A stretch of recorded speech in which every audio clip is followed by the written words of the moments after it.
শুভেন্দু অধিকারী নাম বললে দিন খারাপ যায়,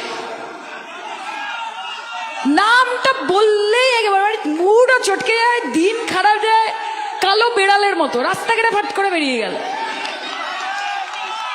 মাথাটা গেছে। শুভেন্দু অধিকারী নাম বললে দিন খারাপ যায়, নামটা বললেই একেবারে মুডও চটকে যায়, দিন খারাপ যায়।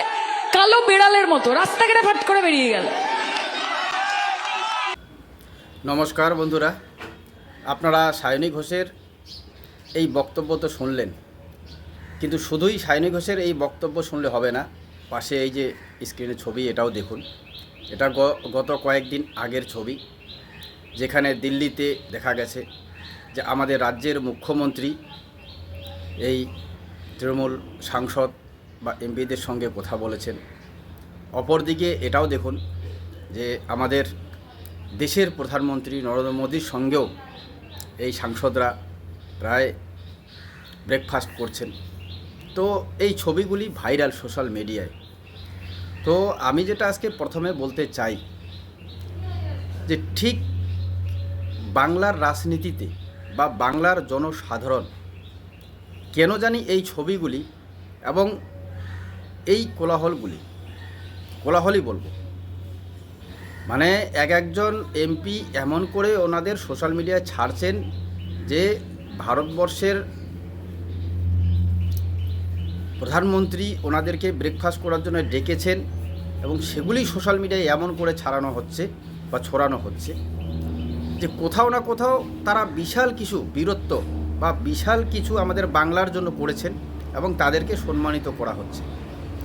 কিন্তু আমরা এটাও জানি যে দেশের স্বার্থে এর আগেই আমরা যখন দেখেছিলাম যে শ্রমিক ভট্টাচার্য মহাশয় তিনি প্রকাশজিৎ বড়াই আরও দুইজনের হাতে বিজেপির ঝান্ডা ধরিয়ে দিয়েছেন, এবং দেশের স্বার্থে এটা করা হচ্ছে, এবং দেশের স্বার্থ বলেই অনেক রকম বিল পাস করাতে হবে। তো দেশের স্বার্থ বলেই কিন্তু জনসাধারণ বা বাংলার জনসাধারণ বা সাধারণ কর্মীরা, যারা বিজেপির সাধারণ কর্মী, তারা কিন্তু মুখ বুজে সেটা মেনে নিয়েছেন। কিন্তু বর্তমানে যা অবস্থা, এটা বলেই নিতে পারেন যে আমি বিশেষ করে অনুভব করতে পারছি প্রায় 20-25 দিন হয়ে যাচ্ছে, 20-25 দিন তবে থেকে আমি সোশ্যাল মিডিয়াটা লক্ষ্য করছি। ঠিক তৃণমূল জামানার শেষের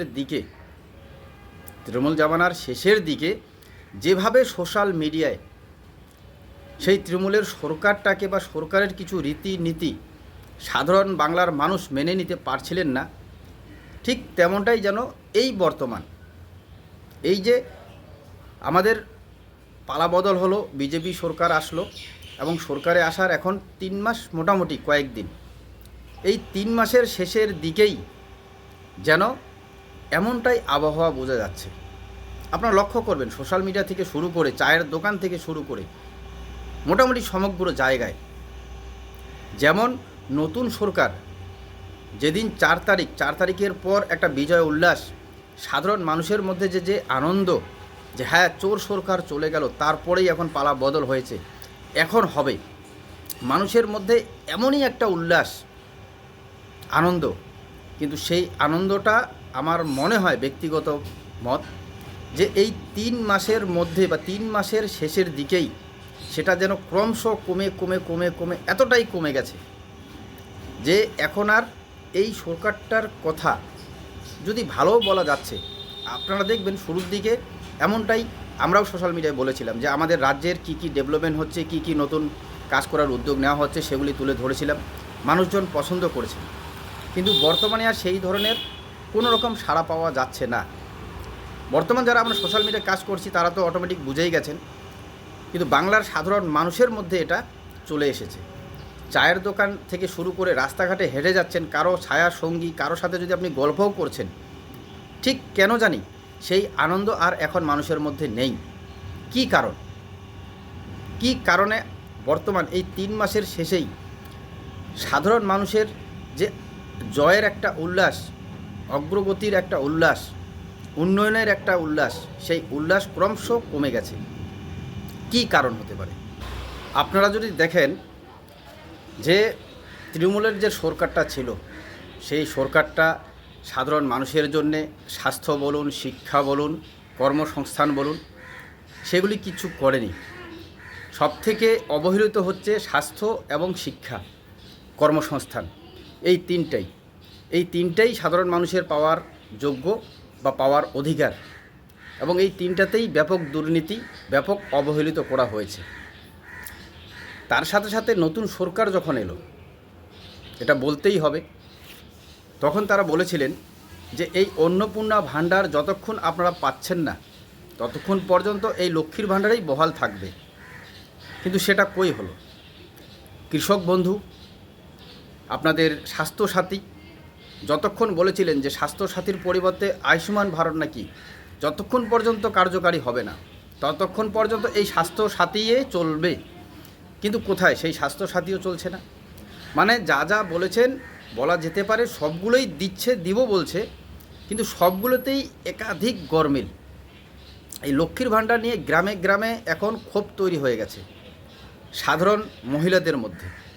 লক্ষ্মীর ভাণ্ডার নিয়ে আপনারা দেখছেন যে সোশ্যাল মিডিয়ায় একাধিক জায়গায় আন্দোলন হচ্ছে, কোথাও রাস্তা অবরোধ হচ্ছে।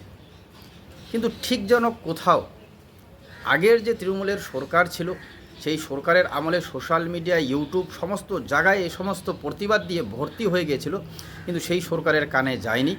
ঠিক তেমন করেই কোথাও না কোথাও আমার ব্যক্তিগতভাবে মনে হচ্ছে যে বর্তমানের যে এই 3 মাসের সরকার, এই সরকারও কিন্তু শুরুতে হয়তো শুনছিল, এই শেষের 3 মাসের শেষের দিকে এখন আর ভালো করে শুনছেন না। কাজেই সাধারণ মানুষের মধ্যে অনেক ক্ষোভ তৈরি হচ্ছে, অনেকই ক্ষোভ, রাস্তা পর্যন্ত অবরোধ হচ্ছে। তো কারণ কি এগুলোই নয়? সবথেকে যেটা বড় কথা, স্বাস্থ্য এবং শিক্ষা।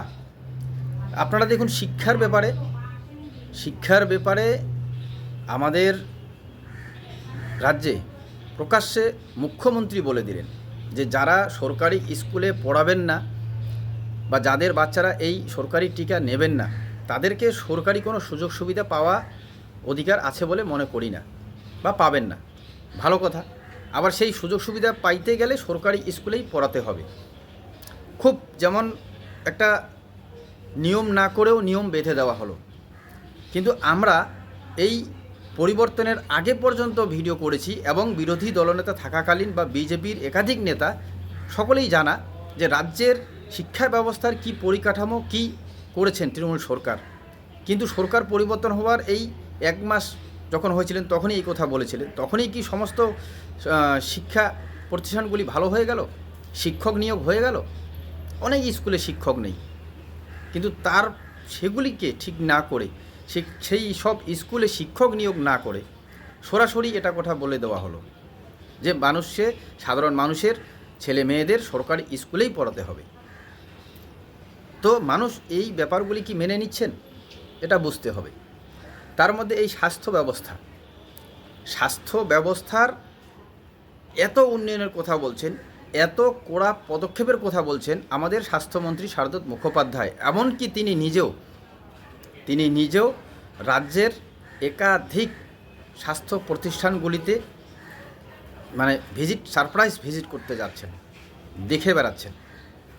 কিন্তু এ পর্যন্ত এই 3 মাসে স্বাস্থ্য পরিষেবার কতটা উন্নয়ন হলো বা কতটা গুরুত্ব দিল, এটা হচ্ছে প্রথম কথা। আরেক দিকে যেমন এখনও সরকারি স্বাস্থ্য ব্যবস্থায় মানুষ যাচ্ছেন, অবহেলিত হচ্ছেন, অনেক জায়গায় দেখা যাচ্ছে মরেও যাচ্ছেন, এবং প্রতিবাদও হচ্ছে। অপরদিকে যদি আমরা দেখি, এখনও প্রাইভেট নার্সিংহোমগুলিতে একাধিক শহরে, বিশেষ করে আমাদের শিলিগুড়িতেও, মানে ছোট ছোট রোগের জন্যে এমন করে বিল পড়া হচ্ছে যে সাধারণ মানুষ সেটা দিতে পারছেন না, এবং সেখান থেকে ট্রান্সফার চাচ্ছে রুগীকে ছেড়ে দিন।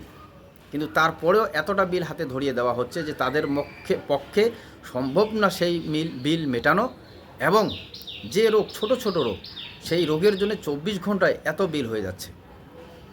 কিন্তু সেই জায়গায় দাঁড়িয়ে রাজ্যের স্বাস্থ্য আধিকারিকদের ফোন করা হচ্ছে, পুলিশে খবর দেওয়া হচ্ছে, কিন্তু তারপরেও হসপিটাল, প্রাইভেট হসপিটাল কর্তৃপক্ষের কেউ কেউ বলছেন যে যাকে বলার বলুন, কোনো ফায়দা হবে না, বিল মিটিয়ে পেশেন্ট নিয়ে যেতে হবে। তো পরিবর্তন কি হলো? এই সমস্ত ঘটনাই সোশ্যাল মিডিয়ায় উল্লেখ হচ্ছে, সোশ্যাল মিডিয়াতে ছড়ানো ভালো ভালো মানে মিডিয়া, মানে সোশ্যাল মিডিয়া মানে ভালো ভালো মিডিয়াতে খবর, এবং সেই খবরগুলো কি আমাদের রাজ্যের সরকার যারা চালাচ্ছেন তারা কি দেখছেন না? তারা কি সাধারণ মানুষের এই অবস্থাগুলি বুঝতে পারছেন না? তো আমি যে বললাম যে যখন এই সরকার পরিবর্তন হয়েছে, তৃণমূল সরকার, সেই সময় 4 তারিখের পর সাধারণ মানুষের মধ্যে, বাংলার প্রতিটি মানুষের মধ্যে একটা যেন কেমন উল্লাস ছিল। সেই উল্লাস কিন্তু এই 3 মাস পার না হতেই সেটা ক্রমশ কমে কমে আমার মনে হচ্ছে যে এতটাই কমে যাচ্ছে যে এখন মানুষ ভাবছেন যে আমরা কাদের তাড়ালাম, কাদেরকে নিয়ে আসলাম। যদিও এখনও বলা হচ্ছে যে এই করছি সেই করছি, অনেক কিছু ব্যাপার। এই বিশেষ করে স্বাস্থ্যমন্ত্রীর কথা শুনলাম আমি, যে এখন গ্রামীণগঞ্জে নাকি ডাক্তারগুলো থাকতে চাচ্ছেন না, তাদের জন্য এখন আবাস তৈরি হবে, পুরোটাই বাংলো টাইপ এসি। ভাবুন, তবেই নাকি স্বাস্থ্য পরিষেবা ভালো হবে এবং সেই ডাক্তাররা সেইখানে থাকবেন, মানে তাদের থাকার ব্যবস্থাটা আগে করা হচ্ছে। কিন্তু স্বাস্থ্য পরিষেবায় যে এত দুর্নীতি, এত মানে অবনতি, সেগুলির জন্য কি করা হচ্ছে? স্বাস্থ্যমন্ত্রী ঘুরে ঘুরে বেড়াচ্ছেন, ঠিক আছে, প্রতিটি হসপিটালে যাচ্ছেন, কিন্তু এরকম করে কি স্বাস্থ্যমন্ত্রী রাজ্যের প্রতিটা হসপিটালে ঘুরে ঘুরে বেড়াবেন, তারপরেই কি স্বাস্থ্য ব্যবস্থার উন্নয়ন হবে? কি বলবেন? তো কাজেই আজকে এই প্রতিবেদনটা আমি করলাম বা বললাম, এটা মনের কথা, এবং যে মানুষজনগুলোর সাথে আমরা বা বিশেষ করে আমি ঘোরাফেরা করছি, যারা চাইছিলেন যে হ্যাঁ পরিবর্তন হোক, পরিবর্তন হওয়া দরকার, তাদের মধ্যেই কেউ বলবো না, তাদের মধ্যেই তারা সবাই এখন বলছেন যে কি হচ্ছে বা কি হচ্ছে, কি চেয়েছিলাম কি হচ্ছে। এই টোটোর ব্যাপারেই আমাদের তৎকালীন বিরোধী দলনেতা ছিলেন বর্তমান মুখ্যমন্ত্রী শুভেন্দু অধিকারী মহাশয় কি বলেছিলেন সবারই জানা, কিন্তু বর্তমান এই টোটোর সাথে কি হচ্ছে, টোটোর জন্য কি কি নিয়ম তৈরি হয়ে গেল, সকলেরই জানা। তো কাজেই কি বলবেন? তো যাই হোক বন্ধুরা, আমার এই ব্যক্তিগত মত বা আমার এই চিন্তাধারার সাথে যদি আপনারাও একমত হন, অবশ্যই কমেন্টে জানাবেন। সজাগ থাকবেন। ধন্যবাদ।